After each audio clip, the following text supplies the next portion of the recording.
breaking news, though. We're learning this morning about new terror arrests in Belgium, a nation still reeling from the bombing of the Brussels airport attack back in March, an attack for which ISIS claimed credit. So now 2 brothers under arrest this morning. They're accused of planning new attacks in a country and a continent. On high alert for the very latest on what is a developing story this morning, let's go to ABC's Jennifer Eccleston, who's in our London bureau. Jennifer, good morning. Dan, Belgian prosecutors are confirming this morning the arrest of 2 brothers suspected of planning a terrorist attack. They were named as 33-year-old Nourdin H. and his brother Hamza H. The arrest took place after anti-terror police raided multiple houses in the city of Liège and Mons. Now, Mons is significant because it's home to a large NATO installation. Prosecutors say no weapons or explosives were recovered, but there were indications of plans to carry out attacks somewhere in Belgium. The country is currently on the second highest security alert, indicating a possible or probable threat.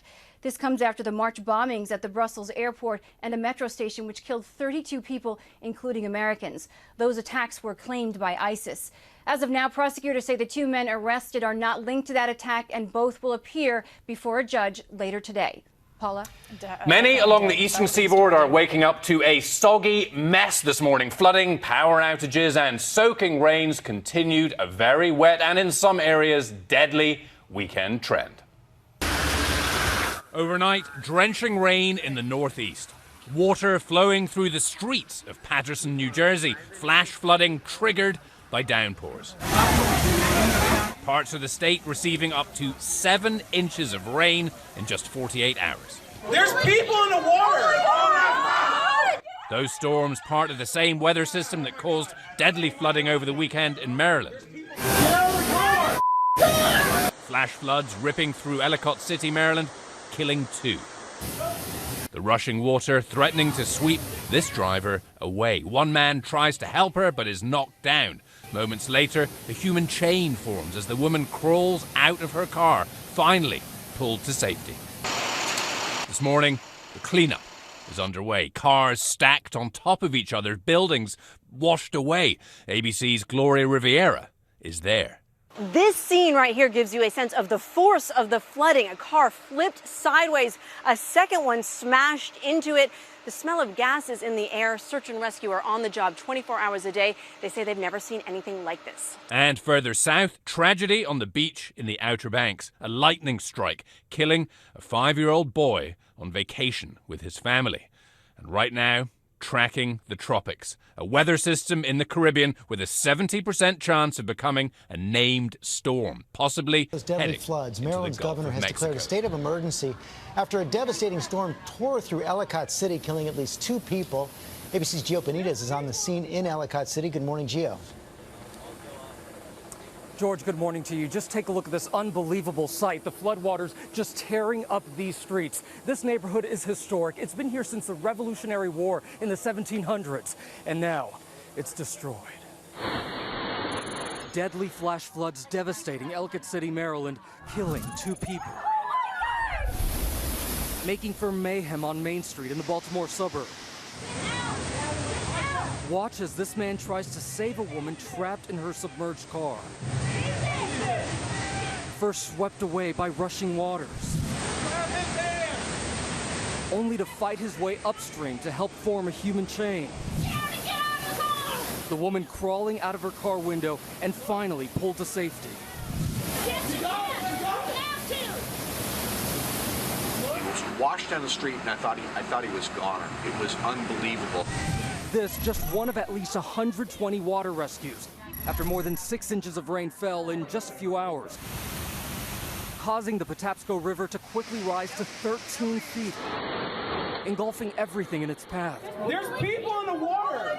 Watch as these people are left clinging on to their swept-away car. Oh my God! Oh my God! Cars carried by Saturday's historic flood littering Main Street. It was like a raging river. Total devastation left in the raging river's wake. These storefronts gutted, sidewalks reduced to rubble. Overnight, the same disastrous storm system causing more flooding in New Jersey and severe thunderstorms in North Carolina. 5-year-old boy hit by lightning, CPR in progress. Where lightning struck and took the life of a 5-year-old boy. And back out here live in Maryland, you can see one of those cars we were talking about, the floodwaters just taking it away. By the way, scientists tell us there is a 0.1% chance of this kind of rain event ever happening. And clearly here in Maryland, it did, George. Wow, 0.1%. Okay, Gio, thanks very much. Let's go to Ginger now and where this is all heading. Yeah, where it's all heading is right back in the same region, so I'll get to that. But it wasn't just Maryland. Look at this picture from New Jersey. You have those water rescues ongoing, and now that's my problem, right? You've got all these areas that have had more than 6-7 inches of rain. Newark, Delaware, up there in central and western New Jersey, and right back into parts of Maryland, the ground is just so saturated. So when we have storms later this afternoon and evening, we have the potential for flash floods. So flash flood watch just west of New York City, Trenton's in it, Allentown, just north of Philadelphia. What you have to look out for is 1 to even 3 inches, and some spots could get those isolated storms that produce 4+ inches of rain, and that's going to be a huge issue. So that's later this afternoon. Now to an amazing survival story. Take a look at this terrifying crash caught on camera. The car flipping nearly a dozen times before coming to a stop. Good Samaritans and racing to save the driver, who not only survived, but was conscious. ABC's TJ Holmes, tell us about this incredible story, TJ. Yeah, good morning to you there, Robin. We're about to tee this video up for our viewers again, and if you haven't asked already, you will soon ask, how in the world did anybody survive that? Well, possibly due in part to the fact that the bystanders didn't wait for a rescue crew to arrive. They became the rescue crew. This is not a Hollywood stunt. This is a real-life crash caught on surveillance video in Florida. The footage shows the moments a car goes out of control and flips over and over and over, leaving a debris field. We walked out, looked to see what was going on. It looked like a war zone. The video also shows Good Samaritans rushing to the rescue. One even brings a fire extinguisher to fight the flames. I just immediately did what everybody else was doing, just trying to get him out of the car. And we all came up with the idea, if there was enough people, we could flip it. Working together, they used good old-fashioned manpower to turn the car over and pull the driver out. The windows were completely crushed. The frame was bent, couldn't get the doors open, so that was pretty much the main lead, in my opinion, of getting the guy out of the car. Whenever we flipped it over, I had noticed it had a sunroof on it, and immediately I jumped on top of the car, and I figured that's how we were going to get the guy out. After bystanders performed the rescue, emergency crews airlifted the driver to a nearby hospital. It's crazy that, that car did flip so many times, and that actually there was somebody in there that actually survived. Survived, conscious, not clear about his condition, but in the hospital this morning. Nobody else was injured. Hit a couple of cars, but they're trying to figure out what in the world caused that. How is that possible? Yeah, but how they jumped in. The very latest on the worst balloon crash in U.S. history. 16 people were killed after their hot air balloon caught fire in Texas, fell from the sky. This morning, we're learning more about the victims and the crash. ABC's David Curley is in Lockhart, Texas, with much more on all this. Good morning, David. Robin, it was about this time of morning when that flight took off. With all 16 people on board, the balloon hit those power lines you see behind me. All were lost.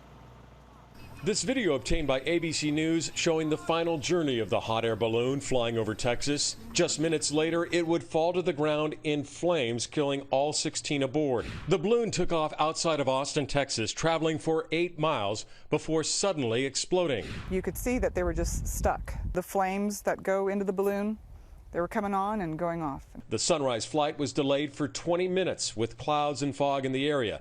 Investigators say the balloon hit the high-tension wires as it was descending. Among the passengers, 34-year-old newlyweds Matt and Sunday Roarn. Sunday bought the hot air balloon as a gift for her Army medic husband. When I heard that there were no survivors, were that we had lost her and Matt. Matt texted his volleyball team shortly before the flight. This has been rescheduled a dozen times for weather, and I didn't think it would happen. The couple demonstrated their excitement for the trip on social media, posting pictures of their day from helping to set up, taking off, even posting parts of the flight. The last picture posted 12 minutes before the end. Another couple on the balloon, Joe and Tressa Schaefer, their family telling ABC News the couple cherished spending time with their kids and grandchildren. I went outside and I seen a flame down at the High Line. I went on down there and it was this basket underneath the high line burning. The bodies were all found near the basket of the balloon. Investigators have gathered 18 cell phones, cameras, and iPads, which they hope will enable them to piece together the final moments of the flight. The pilot of the balloon is said to have many years' experience. He spoke about his love of flying to our ABC station, KSAT. Are you going to pursue being a pilot, or are you just going to be a passenger and crew? And I pursued being a pilot. He loved what he did. His utmost priority was the safety to his passengers. The NTSB has called for more regulation of this industry, pointing out that in just the past 5 years, there have been 60 incidents involving balloons.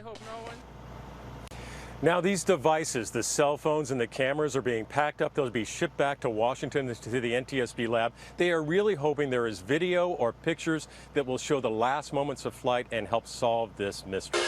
Robin?